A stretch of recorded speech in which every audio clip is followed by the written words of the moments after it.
We're back to the Beer Money America podcast, officially episode 3, although we've done a few before that. So, what's new and exciting in your world other than the fact that you look like you're in a different place today? Yeah, I had to drive down to Los Angeles to take care of a few things. But aside from that, everything is more or less the same. Just pouring myself a drink. Got Yeah. another purple beverage here today. Is it hard cider? Yeah, more hard cider. Triple jam.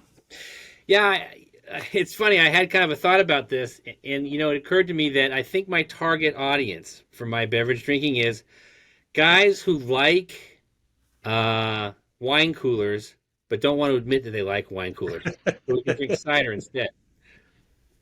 Uh, you're afraid you'll impact your masculinity when drinking wine coolers, right? Yeah. Yeah, right, right. That's Instead, hilarious. yeah, American cider. Yeah, right. Yeah, sure, it's purple and sweet tasting, but like, hey, it's cider.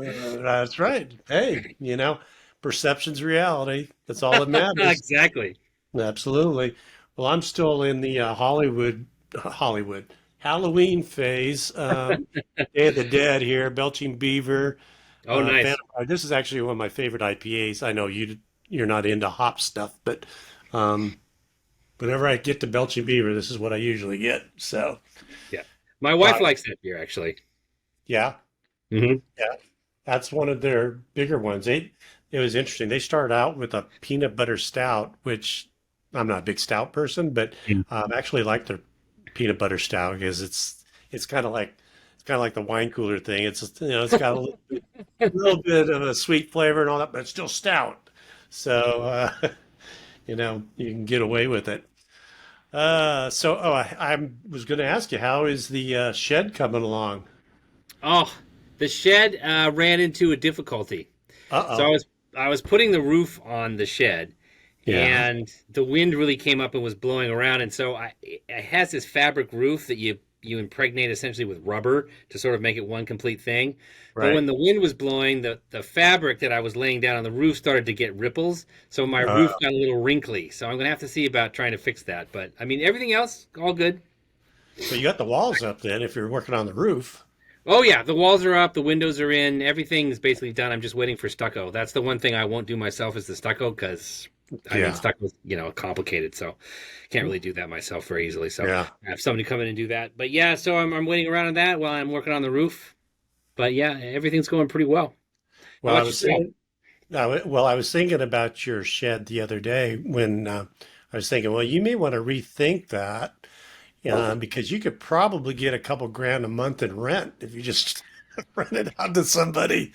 I Yeah, mean, now that San Diego is, the officially the highest or least affordable housing market in the country, yeah, it's yeah. like, I don't know about you, but I mean, one of the things that's interesting that is literally happening to me right now is the insurance rate hikes, which mm, adds to the unaffordability of living in a place like San Diego. I guess somewhere along the line they decided to reclassify all the fire risk areas there around he Southern is. California, and so Right. now basically everyone's in a high fire risk area. So I mean, insurance rates have gone through the roof. My homeowner's insurance basically tripled overnight. Really? Yep, Really? yep. We haven't got ours isn't up for renewal quite yet. When is that? I think it's like around February. So I haven't seen that. Hmm. Interesting. Yeah, I did. you could be in for a surprise. Yeah. Oops. Well, let's see. Well, yeah. And then they want you to add earthquake insurance. So we got Yeah, that. yeah. And even though we're really not an earthquake zone that much, but you never know. Um, so it's like, oh my gosh. Well, And I keep kind of looking for what they say is the solution to this. And the main thing I keep hearing back is, well, the solution is to build more houses. And it's like, well, yeah, A, that's difficult because as we talked, it's really hard to actually develop something. But even if you could, I just don't see how that's going to make, a big enough difference quickly. I mean, because it's not like you can put houses up overnight.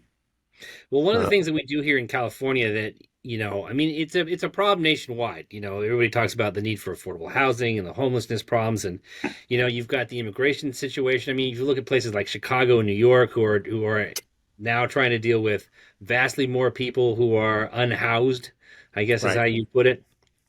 Yeah. So it's a problem all over the place. But the idea in California is, and in LA where I am now, they really do this a lot, and that is, you know, they don't want to seem discriminatory and say that we're only going to build the housing in the areas that has the cheapest real estate values, because then it's like you're putting all the people that are homeless in some place that's a lower income area.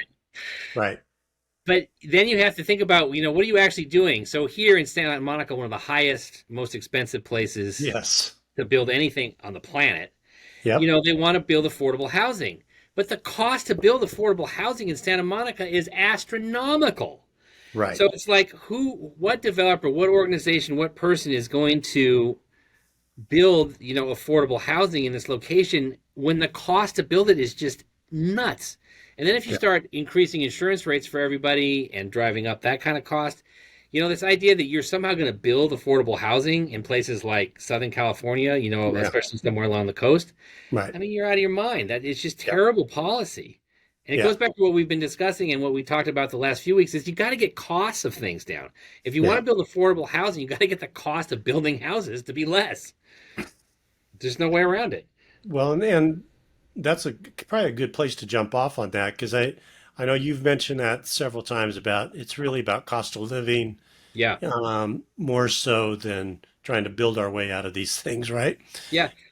And so then that begs the question. So how do you actually do? How do you foresee lowering the cost of living, or just so it's people can actually afford to live? And this is just not a Southern California problem. It's Yeah. lots of places, but it's just so acute here that it's just gotten to a whole new level. But when you got that many people already here and you're hemmed in, I mean, a lot of places along the coast here, there really isn't very much, if any, developable land anymore. Yeah. It's got to be either redeveloped or somehow, you go from 2 stories to 10 stories, whatever. Um, but that's the tricky part is like, how do you actually lower the cost of living in a place like Southern California? Well, since we're, at least marginally about the idea of creating uh, a, a new party and, trying to think about politics in a different way, Yep. I will try and give an assessment that no politician would ever dare say. And that is the first thing that you have to ready yourself for is pain in the short term in the hope that you can get improvement in the long term. And I don't think, and that's a bargain that I think most people probably don't want to make. They And won't. so, yeah, and as I say, so from a practical and realistic standpoint, the solutions that I would suggest, I think would do damage and would hurt a lot of people in the short term, with the hope, not the guarantee, the hope that you would see improvement in the long term. And so as far from like a practical standpoint about how you would actually go about doing something like about this, I mean, it would be really, really hard. It'd take somebody really gutsy to come out and say, we're going to lower spending across the board. We're going to lower debts. We're going to stop with so many regulations. We're going to stop, paying people to do basically nothing, and so along the way, a lot of people would lose subsidy. A lot of people would lose welfare payments. A lot of people would lose a lot of things, with the idea that if you could reduce sort of the inflationary spending that the government is always doing, that you could eventually bring costs down, and then those losses to that group of people wouldn't be so severe, because when cost of living comes down, even though they were getting less, they could still afford the same things they were. But the vast majority of people would be vastly better off, because as cost comes down, suddenly there's a lot more stimulation. The economy starts to grow. That means the more potential for jobs, more potential for opportunity. But again, you know, because one of the things that I was actually going to talk about was like having a common language, and what do we call lies? What do we call the truth? What do we call a lot of different Right. things? You know, I think that if you want to solve some of these problems, you're going to have to be honest and say, in the short term, it might be ugly because you're trying to reverse something that's been going on for such a long time. It's kind of like having brain surgery. You know, if you take the tumor out of the person's brain, initially that's going to Not be good. bad. Yeah. But the hope is that the brain can begin to heal itself, and then in the long term things get better. But are people willing to accept that sort of political idea? Well, and I guess that begs the question, and I don't have the answer to this. I don't know what the Mm. answer is to this. Um, is the main problem with cost of living how much money government spends or the impact government has or the number of government employees? Is that the biggest driver of things as far as increasing costs, or is it just the sheer market dynamics that we're living in that so many people just want to live here and it's a supply and demand kind of thing. Mhm. Obviously, it's a combination of both to some degree, but to what extent? What's the balance? Is it truly government spending that's causing the problem? And definitely regulations cause problems. Right.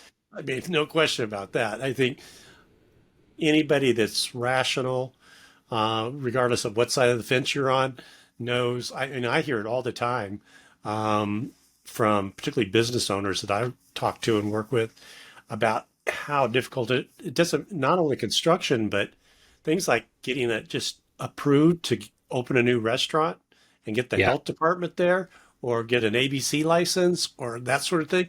It's just mind-boggling how long it takes. And Well, so it's like, so what is the right mix of that? Because no question, there's probably some money that can be saved from a government perspective, but how do you deal with the fact that way too many people want to live in a relatively small space? well, the one thing that I would like, I kind of like go towards a sort of like a concrete example about the way the government regulates things, and they think that they're doing something good, they're really helping everyone, but in the end, they're probably not. And I think a good example of that is minimum wage laws. So let's say you have three employees, right? One employee is probably living in poverty. We'll say that. Another person is basically just surviving, and the third employee is, kind of doing okay. And so the government looks at that and says, okay, well, if we tell the employer that they have to pay their lowest wage employee the same amount of money they're paying their middle wage employee, then you have two employees that are sort of doing, they're getting by, they're doing okay, and then you still got the third guy who's getting a little bit ahead. The problem is, as soon as you tell the employer to do that across the board in all kinds of different places, all those employers to afford that regulation start raising the prices of everything. So now what you have is two people who are living basically in poverty because, yeah, you gave them some extra wages, but you also increased the cost of literally everything that they were paying for. And now the person who was getting a little bit ahead is just barely getting by because you also raised the cost for everything that he's doing. So you tried to help out one person, and that one person treaded water, and you screwed two others. And that's what I'm saying about, that's kind of the idea about cost. As long as you're putting in all kinds of regulations and taxes and you know inflationary spending, because it's also I mean like the tax situation. If one of the things that I always rail against the taxes is not so much that you have to have some rate that is a little bit lower than it was, or a little bit higher. You want to tinker around with the rates. I don't think it matters. But when you don't exactly know what the tax situation is because you're constantly changing the laws, and you're uncertain about what's actually going to happen, and then there's the amounts of money that are involved and all these things. This is all cost and delay, and it bogs everything down. And when that happens, to make up for things that the people who are producing what gets produced increase the cost of what they're doing. And one of the things that people completely ignore as something that's produced is labor. People who work Yeah, people who work, you know, are charging for their labor, and if the amount of everything is going up because of one regulation and another, then in other sectors people are going to say, well, my labor is going to have to cost more too now because I'm not getting a little bit ahead anymore. I'm just barely treading water, so I need a raise. And Yeah, so no, now Costa goes up again. yeah, it's a And never so escalating thing. exactly. And Yeah, so how do you stop the escalation? Well, you got to go backwards on all those things. But when you do that, you're essentially telling the guy, you just said your minimum wage just went up to X amount. It's like, sorry, we're getting rid of the minimum wage law, and now your employer is going to be right. Well, sorry, I'm demoting you back to where you were. Eh, Well, I mean, people don't want to hear that. right, So right. Yeah, no, I know. Well, and I guess that's why I keep trying to figure out how do you get yourself out of the pickle that we have ourselves in. Because I don't dispute that, it's a never escalating thing. I mean, yeah, any economy that isn't growing and prices aren't fluctuating a bit is probably dying, right? yeah, But it's to the level, it's what's an acceptable level. So it kind of all sort of goes back and forth, and ebbs and flows, and nobody gets too crazy ahead, and all that sort of thing. Taxes is a piece of it, but I think the economy the economy has gotten so complex, yeah, and how all these other factors come in as more automation and robots come in and all that kind of stuff. And that's putting more pressure on those who are trying to find work, right? So hmm, it's like any one of these things has unforeseen consequences that, I do kind of now feel bad about politicians having to deal with it, although I don't think they ever help themselves yeah, good for the way they go about it sometimes. But that's where a third party, if they can come up with some kind of clearer, at hmm, least first step or two, how we get that turned around. Because I think it's just not possible to say, okay, we're getting rid of minimum wages. right. It would just never It never in fly. our lifetime anyway is going to happen, right? So how do we manage it? It's kind of like the gun stuff that we were talking about last week. It's like, we're at a point now. It's not about trying to get rid of guns. It's trying to manage them better so safety improves, right? And Yeah. that's kind of where we're at on the economy. And it was funny. I'll put it in the show notes, and I can't remember her name. I was listening to this economist, and you'll like it because it'll make your blood boil. Um, but she was on a TED talk, and and I frankly I couldn't even quite understand what she was saying. Hmm. But her whole theory is for federal government, deficits are not bad. Yeah. That when you do, it all depends on the deficits, right? So if you're actually, when you look at like the money that was thrown during the pandemic out there, it Hmm. actually did raise some people out of poverty, and overall, the economy kind of went along. Hmm. Um, at some point, that you think there's a reckoning, and her whole premise is people that think that you have to worry about paying this all off are still stuck in the days when we were based on the gold standard, and the gold standard doesn't really exist anymore.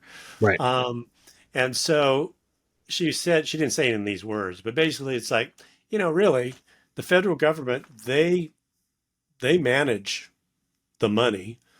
So, and they print the money. So theoretically, deficits are really not a problem if you're putting the money to the right thing. So you're improving infrastructure, which employs people, and you're, Yeah. you know, uh, subsidizing to some extent housing costs so people can afford it, and then you don't have to raise wages as much. You'll have to listen to it because I kind of got what she was saying, but then I'm going, yeah, but at some point it does become monopoly money. Yeah. In, Well, in my mind, it's got somehow. it's going to catch up. It's like a shell game, or a Ponzi scheme where it's like, okay, you keep just ratcheting it up, and somehow, some way, somebody's going to get hit Yeah. hard. Well, the thing is, I think history, and even recent history, just says that what she's saying not accurate. In our recent history, we spent billions of dollars, if not trillions of dollars, coming out of COVID, and it's no surprise that the inflation numbers went to record highs, 7-8% inflation, because the government was just spending funny money. It was just inventing currency Praying all it. over the Yep. place. So when you have a total amount of currency that's out there that's greater than the value of your nation, essentially, you get massive inflation. And I mean, you can see it in post-war Germany. You can see it in Venezuela. You could see it in colonial era France when Right. France first went to paper currencies. Their whole economy blew up. So Yeah. I mean, the idea that, well, let me put it this way, because I've actually had this kind of conversation with people.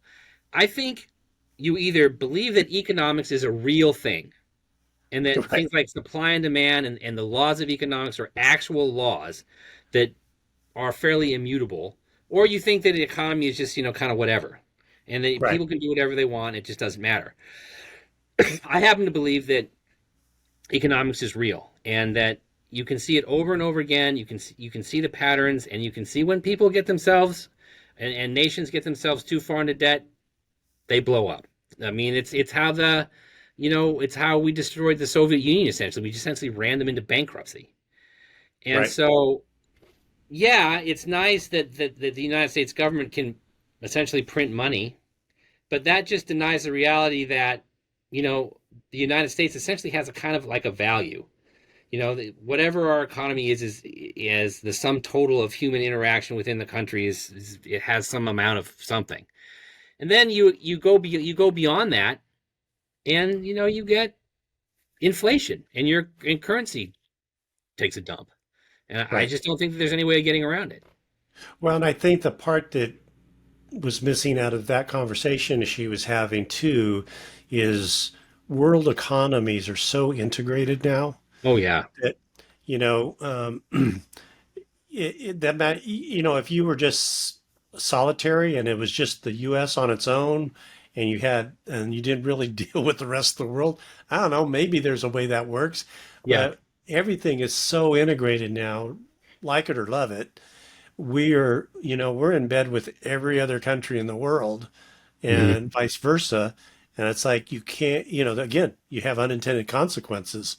And so it, I mean, it's an interesting theory because I do see that there's some examples where investing in the right way, some debt or deficit, Hmm. can make an impact, right? It's kind of like investing in a business, right? Yeah. It, but you can take that to the extreme. And so that's why I keep trying to come back to, again, the third party situation. What is that one or two steps that they could clearly figure out a way out of this hole? That, you know, clearly we're digging in that the tax rate, the tax issue thing is always an interesting one to me because I, and I am definitely not an economist, but I always keep thinking, only because I deal with a lot of as you do, deal in the business world a lot. I know how people interpret business, the cost of doing business, Yeah. and it's all over the map. And so the only fair tax system in my mind, people say, "Oh, let's do a flat tax or whatever." It's like, well, you know, there's a lot of arguments against that for a variety of reasons. The only tax system in my mind that makes sense is you're taxed, even businesses, on your gross income, Mm. not net, because there is particularly in businesses, Oh there's yeah. so much leeway as to between your gross and what you say is net that, I mean, that's how and totally legal. Oh yeah. Why so many large companies in particular really don't pay much at all Yeah. in terms of tax. And And the only way you get around that is like, okay, whatever your gross sales are for the year, and it might be it might be a 0.5% or whatever, depending on what it is. Um, and then you eliminate it. And then, hey, if you want to have 12 corporate jets, go have go do 12 corporate jets. But, for them to be able to write off their corporate jets and then all of the rest of us schlubs have to go on commercial, it's like, and we can barely write off a couple $100, right? Yeah. It's but that's not going to happen either. It's Well, a fantasy, but it's not going to happen.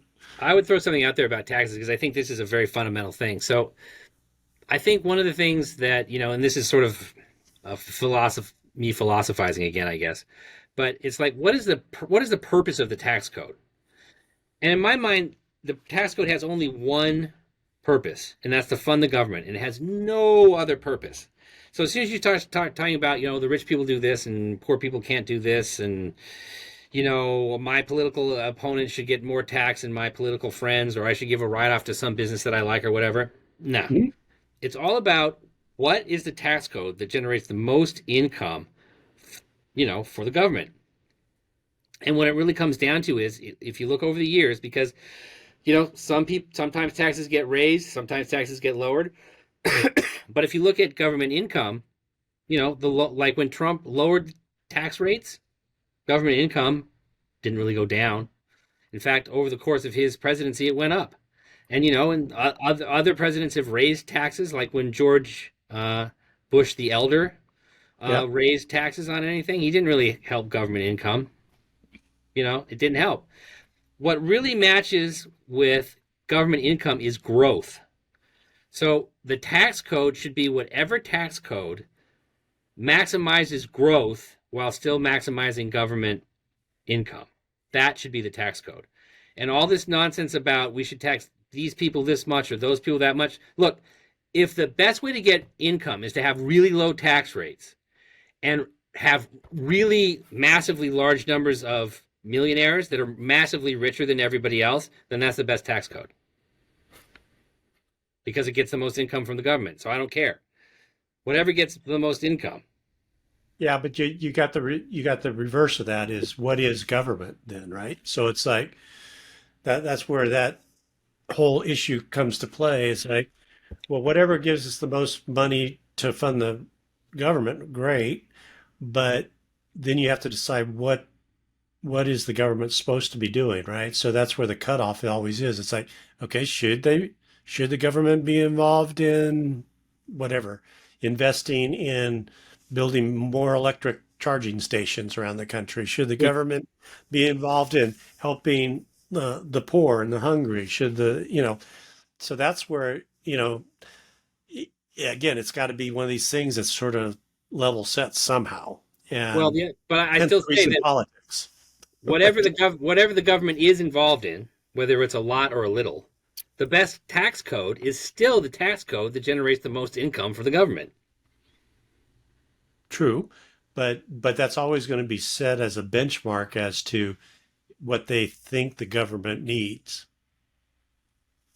Well, I mean, like they did a thing with Obamacare that I really liked, and I thought Obamacare had a couple of good things in it and a lot of bad things in it. But one of the things they said was that the insurance companies have to spend or give 80% of what they take in premiums to the Mm, to the people who are the payees. right.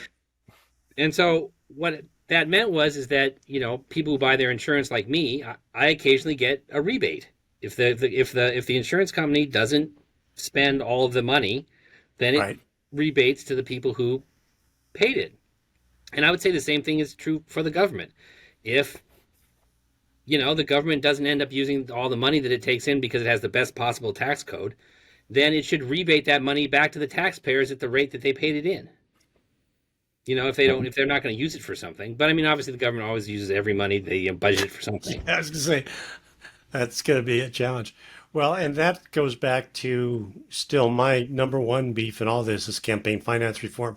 Mm. And this week, I never thought I would ever say this, but I actually agreed with Josh Hawley, the I think he's from, is he from Yeah, Missouri? In senator, I Missouri? think, or I is it think congressman? he's a senator. Senator, yeah. Yeah, Missouri. I think Missouri, because he was the guy that was holding up the fist during the insurrection, that egging them on and all this kind of stuff. He's like, you idiot. Um, but um, but he's actually introduced legislation to basically eliminate PACs, Hmm. and McConnell is like saying no, no, no, Well, and McConnell's awful. he's telling all the Republicans, do not vote for this, because, and he issued a list of all the senators who have benefited from this corporate PAC that he really drives, for the Republican Yeah, Party. But it was like, okay, I have to agree with Josh Hawley. At least he's making an attempt. His yeah, whole premise is as long as we keep getting money, this dark money basically from these big donors, we're going to be incented to do all kinds of weird things, right?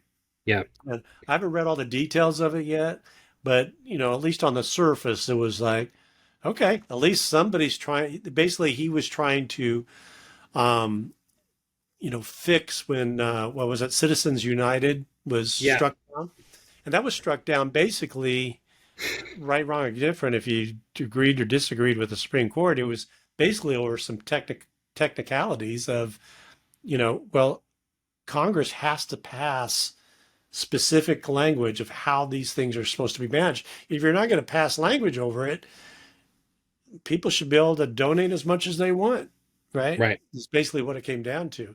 And so I think that he's trying to address that issue, that we need to put some curbs in place about how much people can donate, because it's become such an influential force Yeah. among politicians. But whenever it comes down to campaign finance reform, there's always something that I feel compelled to bring up. Everybody likes to talk about how much money the PACs and the big corporations donate, or individual millionaires are donating, or even funding their own campaigns, and et cetera, et cetera. But the one thing that never gets brought up are unions. Oh The yeah. number Oh, one contributor to political campaigns in California are the absolutely. public employee unions. Now, Citizens United made corporations of, like, if my memory is right, it's like a 501c4, right, which is like some sort Correct. of gives them some tax benefit to donate to political campaigns. But unions were already included in that. They were already a 501 something. Right, right.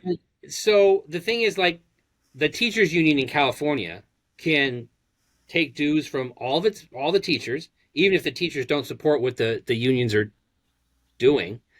They give all of their money to one political party, and they're the largest donor in the state. So you say, okay, well, we're not going to let people or corporations give money, but then he leaves the unions intact to do that. You No, cannot have to- that. no, totally agree with that.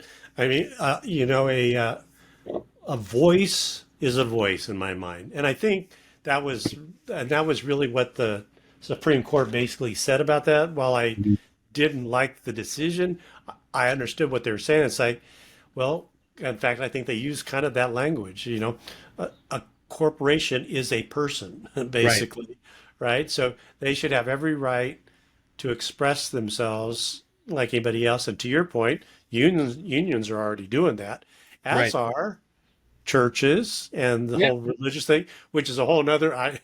That's in a whole other can of worms, would maybe address later. But it's like anybody that has a voice.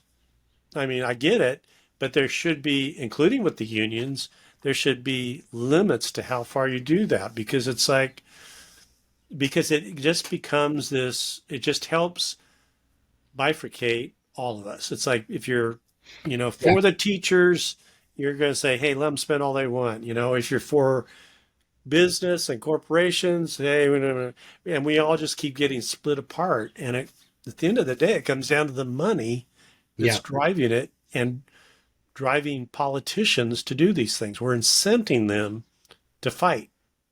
Yeah, but I just always feel like with campaign finance reform, it's more about, it's hard to say a balanced playing field, because obviously some people have more financial resources to contribute Right. than other people would have. But the idea that you get a partisan individual, even if it's Hawley, and I haven't looked exactly what he's proposing, who's going to say, well, I'm going to create the regulation about who gets to donate what. Right. Well, what are the odds that he creates a system that helps himself? Oh, I'm sure.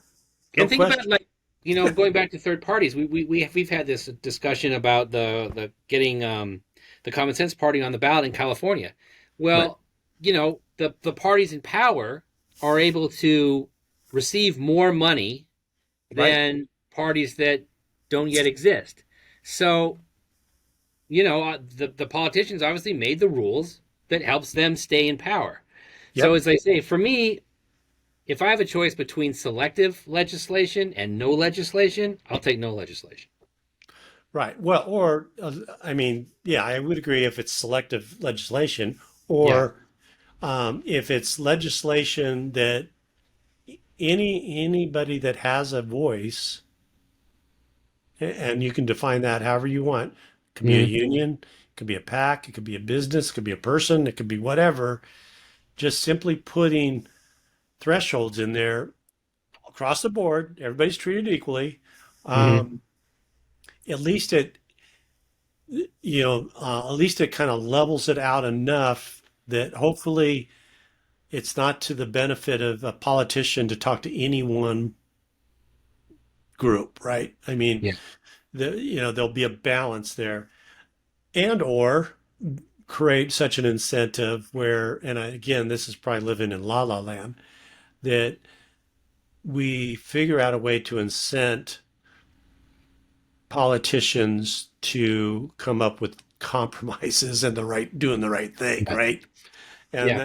and I think that's where the Warren Buffett idea is like, because he said this for years about, well, we can solve the budget and deficit problem. He could solve it in 5 minutes. It's basically, you pass legislation that Congress, Senate, President, none of them get paid, until they get this settled. So it's what they all kind of compromise and feel is fair.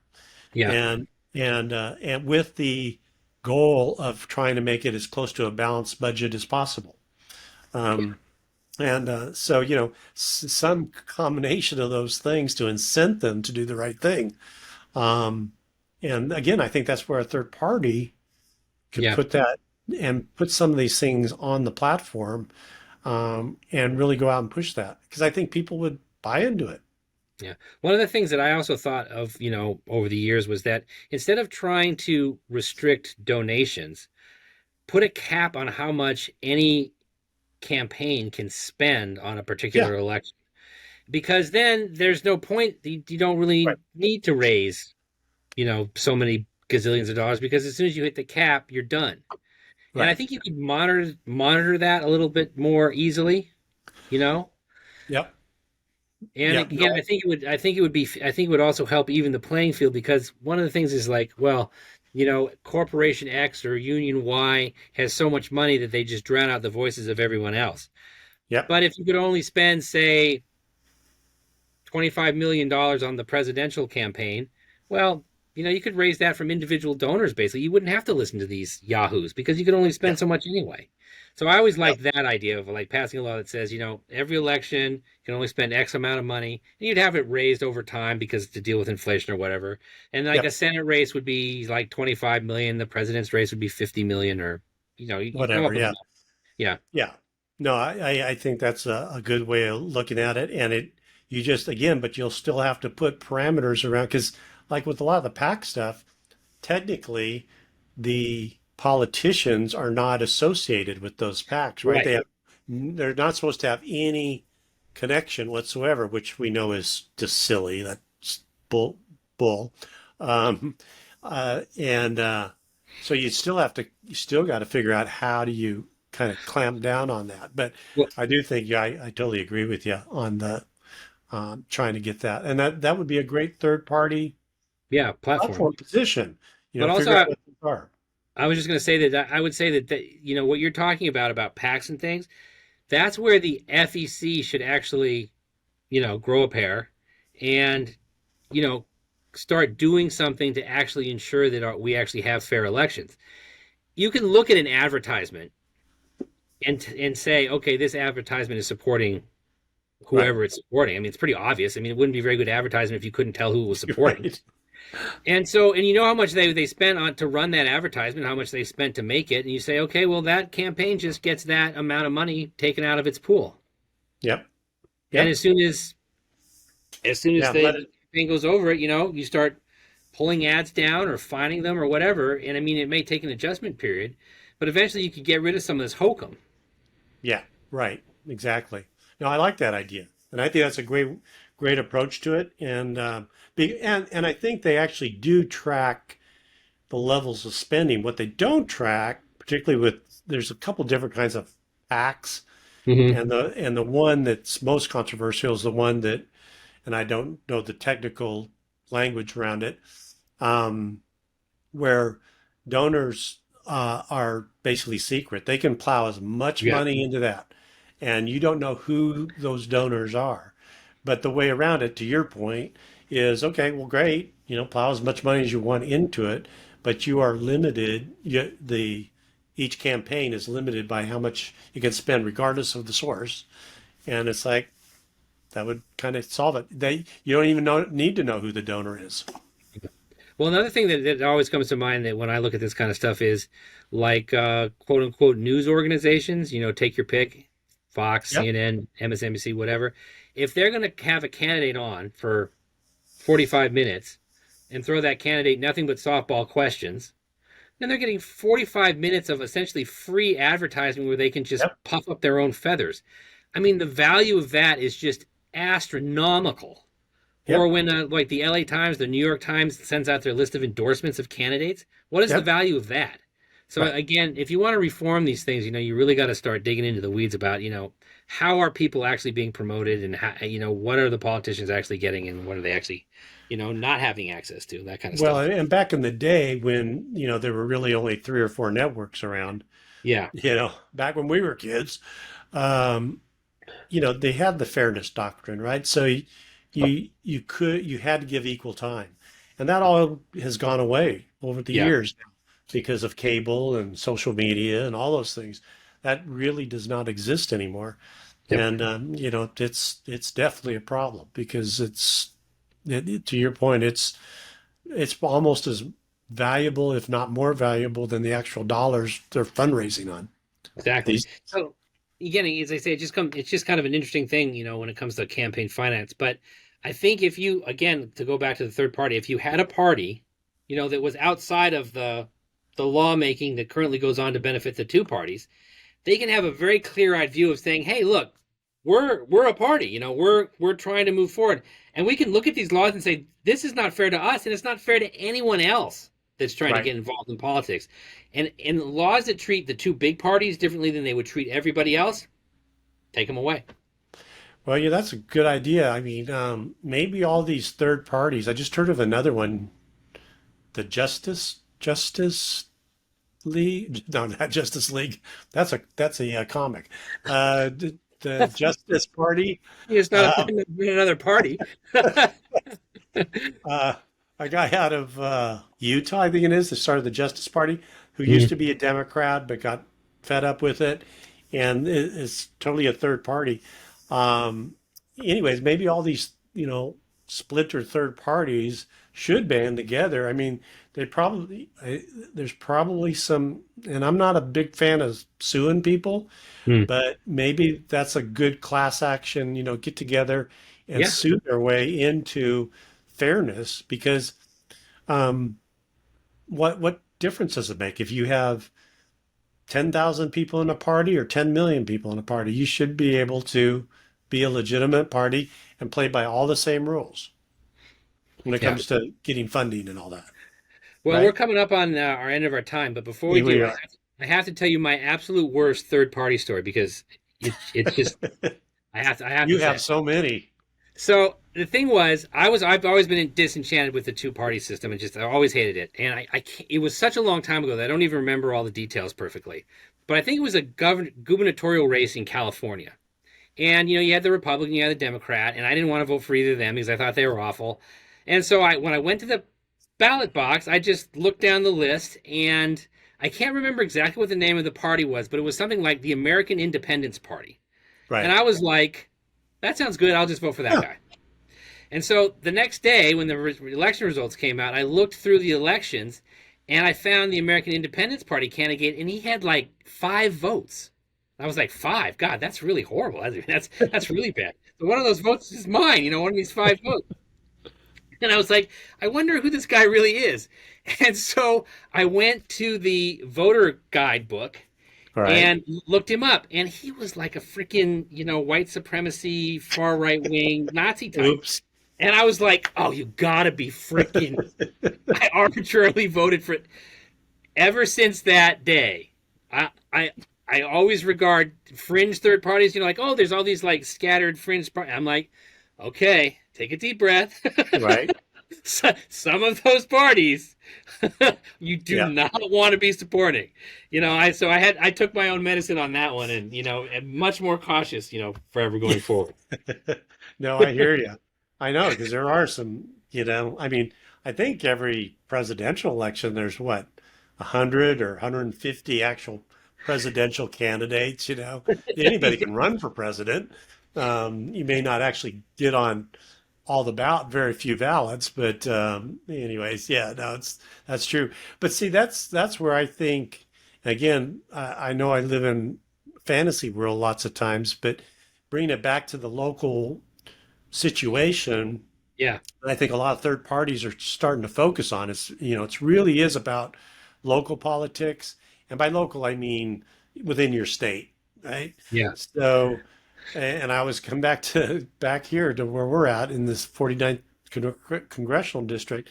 And it's like, you don't even need a third party. If you have enough people to just write in anybody, just Yeah. write in another person because you don't like the two candidates or they're not responding in the way you want them to. It's only going to take a couple cycles before they're going to start saying, okay, you don't even need another, you really don't even need, in so many districts, you don't even really need a third party. You still got enough leverage if you can convince enough people to just write in, whoever you want, as far as Taylor Swift, Yeah. whatever, right? But the And the issue, as I say, the issue comes back around to how do you get the message out, and how do you convince people to vote for you if you're just a random person? I mean, oh it's yeah, the yeah. the But organization until is what helps get the message out. Oh, totally. Yeah. But until you get that, until you get the third Common Sense Party or whomever here in California, um, until you get that, I mean, you can still register a protest. You may Yeah. not want to vote for the white supremacist guy. Yeah. My advice of personal experience tells us that we do not want to vote for that. Right, right. But you could write in somebody that you think is respectable, or write in yourself. Who cares? It doesn't matter. And if there's enough of those, and the candidates start looking, holy crap, there was 5,000 people that voted for somebody other than the two candidates, it Yeah. starts to send a message, you know.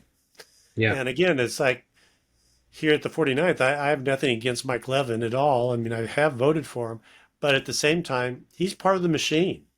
Oh yeah. And it's like, Yeah. and just as Marriott was for the Republican side, he was part of the machine. And it's just like, at some point, you got to just kind of throw some sand into the gears of the machine, Yeah. and in a positive way. I mean, and I think they'll start to respond even before the third party. But obviously, the third party is the way to go, Yeah. if not 4 or 5 parties. But at least get one to start, right? But yeah, I know I completely agree with you. If you're just going to keep voting for the same people over and over again, nothing will ever No, change. no, yeah. So, which reminds me, I'm going to do research, hopefully for next week, on the whole Katie Porter thing, who's running for Senate, because Hmm. she claims she's not taking PAC money and she's relying only on individual donors and all that. But I haven't verified that really. I mean, so because, if there are people like that that are trying to, and if it is true, I would support that kind of thing because at least they're trying to break the log jam, right? Yeah. And as That I is say, I no don't. way an endorsement at this point. Yeah, I don't know enough about her, and I also don't know what all the candidates that are going to end up running are. I mean, that's still Yeah, yet to be shaken out. But yeah, you know, I know there's a few people that I certainly would never vote for. right.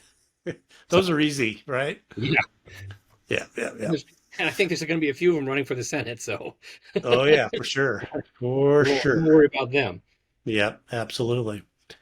All right. Well, I guess we'll wrap it up for now and enjoy the rest of the day. Can't wait to see your or your shed tour someday and Yeah. see how that all turns out once you get the roof situation fixed. All right. Well, it was good to talk to you again this week, and once again, so glad to be able to do this with you. Yep. Great, and we'll talk again next week. All right.